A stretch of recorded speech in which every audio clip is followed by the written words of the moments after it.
G'day viewers, well to the second part of my VFD video. Before we go our bloody shopping Boxing Day specials, do a quick video for you. I've got this drive all set up, it's mint. Everything's been preset, it's like everything's all set to ideal, so I've got good torque and everything. It's a 3 horsepower drive on a 3 horsepower motor. The parameters are easily set on this too. So it's very easy, this drive. It's much less of a headache than these cheaper Chinese drives, that's for sure.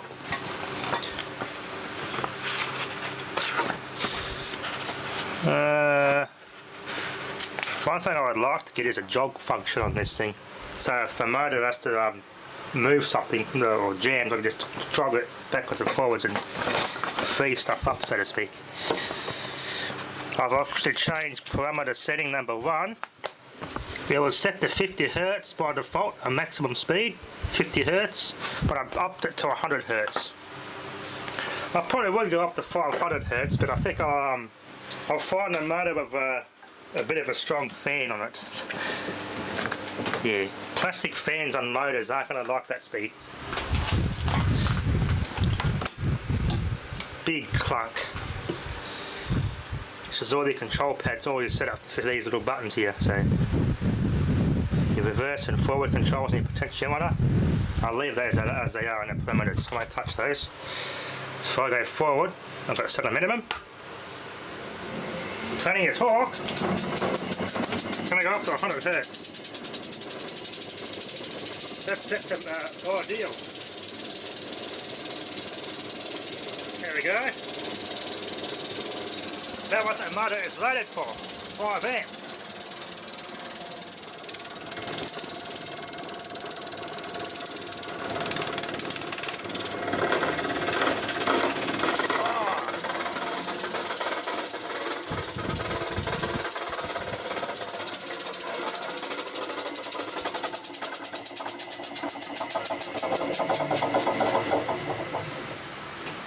It's off. Now I could change that, how it slows down by putting the braking resistor on there, but according to the book and these little punch outs, this isn't a braking resistor drive.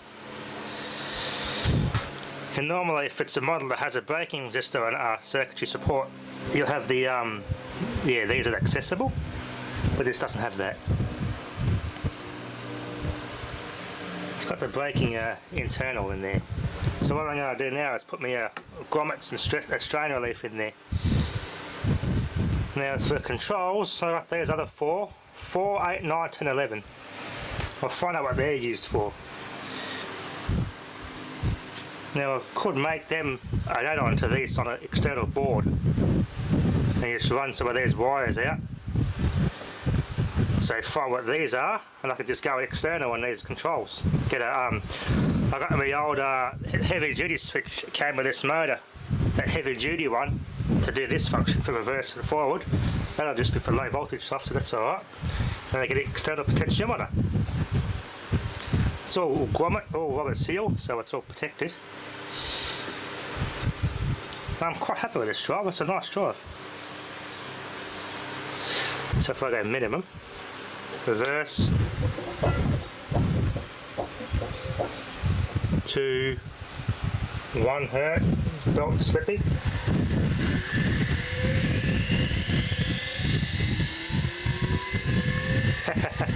Loose belt.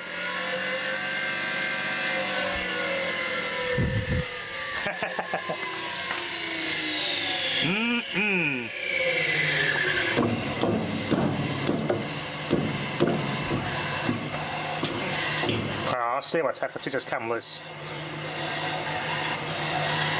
Yeah, my motor's just come loose. I haven't got it mounted properly, that's alright. Yeah, no more surface thrust in that pulley. Yep, I thought so.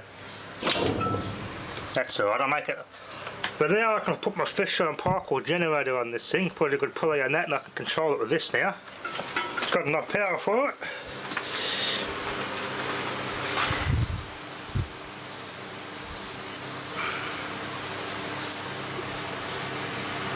Pretty good stuff. It's actually very nice for the price. Actually, I probably keep my eye on these drives. The yeah, out of the Huanyang and the Powertrain drives, this is probably the best one because it's easily it's already preset. The parameters that I need are preset, and it's actually easy, pretty easy and straightforward. The rest of these ones, you got to do everything from scratch. Yeah, this one doesn't smell like China either, so very nice quality drive.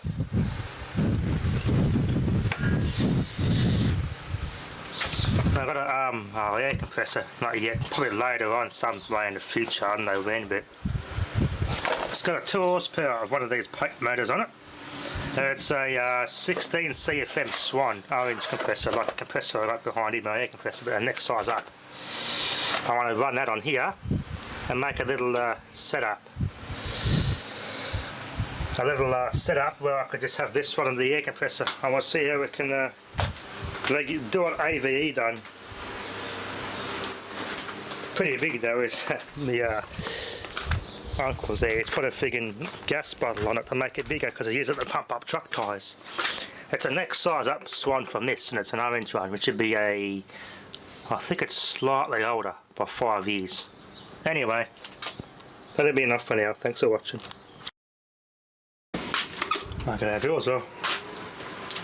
Bloody hot today. It got to 56 degrees Celsius out in the sun.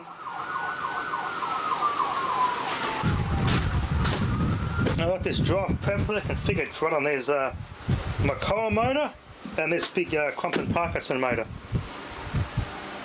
I had to change the deceleration time or the ramp down time from the default 5 seconds to 10 up to 10 seconds. Because of these older motors, they've got more mass in the rotors. They coast pretty well. As I slow down, they trigger an over voltage fault on the DC bus. So, for older motors like this, that are big, heavy flywheel like rotor that has a lot of momentum to it, you up the deceleration time accordingly. That way, you can slow it down normally with a pot, or you switch it between speeds. But obviously, you got to let it stop first, and then go right either direction. Just yeah, just because of the older motors, they takes a bit more to slow them down. So that's why, hence why I upped the deceleration to 10 seconds instead of 5. But there's newer motors, it's all the X5 on a default setting of 5 seconds is perfect. But for these older motors, those vintage ones, you get up the decel time.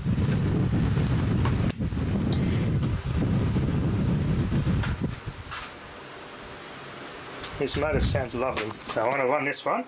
I want to set to 60 Hertz.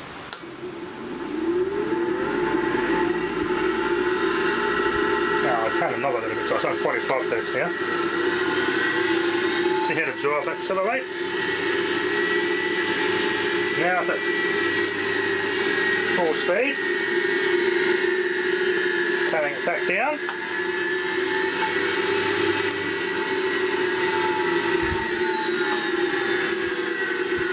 Yeah, I haven't configured that motor properly, that's why the drive sort of slowed down a little bit.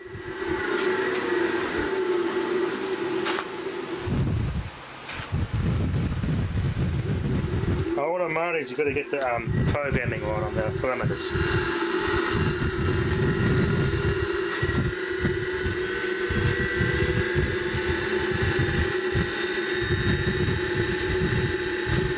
Well, 60 Hertz. I don't think there's any need to run it on 100 Hertz. That runs fine. Got plenty of torque too. Plenty of torque. Slows down as normal. Before I would go to an over voltage fault, as I fixed that by upping the deceleration to 10 seconds, which solved the issue.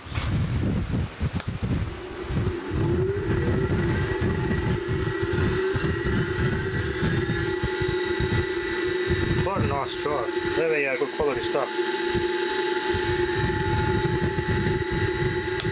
Again, slow it down.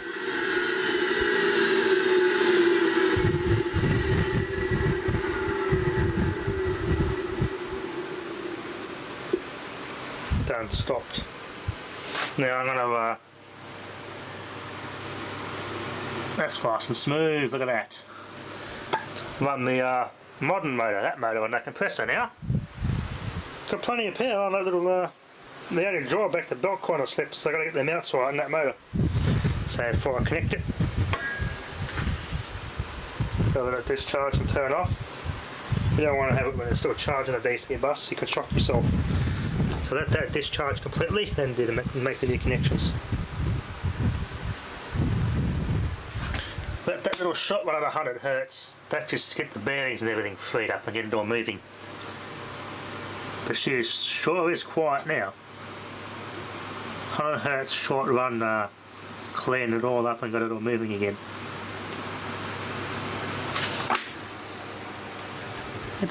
I wouldn't say the bearings are warm, but the motor's still hot from being in its bloody shed. It was hot today. Yeah, it's alright. That smoothens nicely. So now I'm going to run this motor on it. And we get a compressor a good run at 100 Hz. This does it nicely now on that motor. Okay, see, this belt's got grip. Nope. Leave it on slow so I can get this thing to let get moving. There we go. New belt combined with it being a bit loose.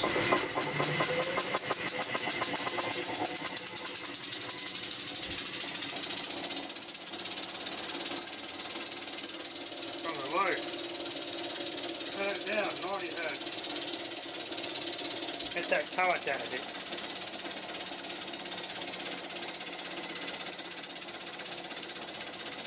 80 Hz.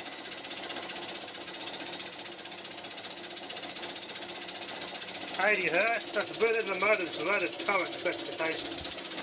So that's how I regulate the speed. You call it a data plate on that motor. Make it over the rated current.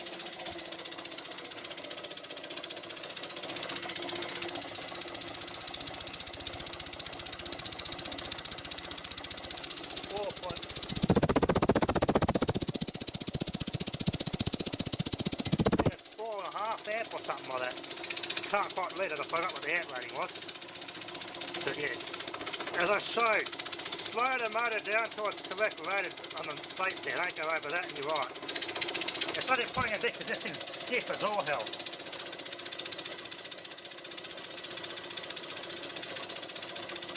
I'm going to free it up.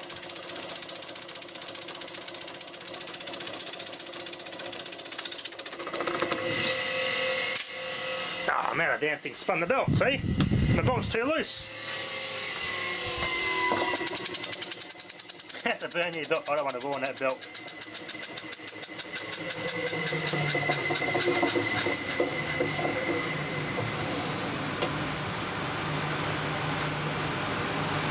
For some reason that shaft gets a bit hot, it's probably because of just this motor. For some reason. Clean that pulley up. Yeah, there we go, it's come loose. I've got to make a proper mount for this. That works quite well. I can use this for good little experiments, but as I said, so to clarify here, it's not want to go over the motor's rated spec. Okay, well I've got it in 222 40 volt delta, and that pulls up to 8.2 amps, so I'm fine. If I had it in star, it would only pull 4.7 amps maximum rated. Since it can pull 8.2 amps on 240 volt delta, which is what that motor's currently hooked up in, it's fine. So I pulled about 6 amps, so I went in spec. There is a setting on here to save energy. It's got an energy saving feature on it, which I think is kind of useful in some circumstances. I might try that. So if I want to run this off a UPS setup, if I wanted to, I could utilise that feature. It's also got a voltage boost. It's like torque compensation on this drive. I'm going to go through the parameters on this drive, write them down as a reference to set this drive here up properly. As I said, this isn't actually not all that bad a drive, it's just you got to set it up properly. I have never managed to set it up properly yet. It's nice to have that pot though.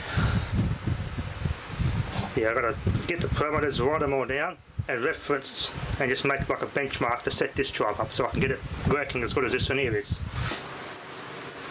The equivalent for this drive, which is a bigger drive than this one, so that's a 3 horsepower, that's a 4 horsepower drive. It's kind of odd since it's physically bloody bigger, you think it's be a 6 or 7 horsepower drive, but it's not. So yeah, it's you want to get a VFD and you want to spend your budget's around $200 or so, get one of these VFDs. It's better than these One Yang and the Powertrain drives. This is actually made in Wales. High quality, doesn't smell of any cheap Chinesium, it's just a good quality drive overall. And they're simply surprisingly easy to set up.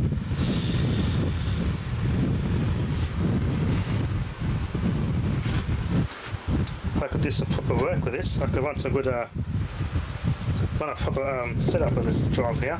It's a lot easier and a lot more convenient than this one here. But what I want to do is eventually I'll still want to get a pot and do it the same one here. Just have a pot on it, put a potentiometer on it. Once I set this drive up, so it's working like this one here. So there'll be some future video sometime whenever I get a chance. So reference those parameters off this drive for this one and then just set this to a certain motor. So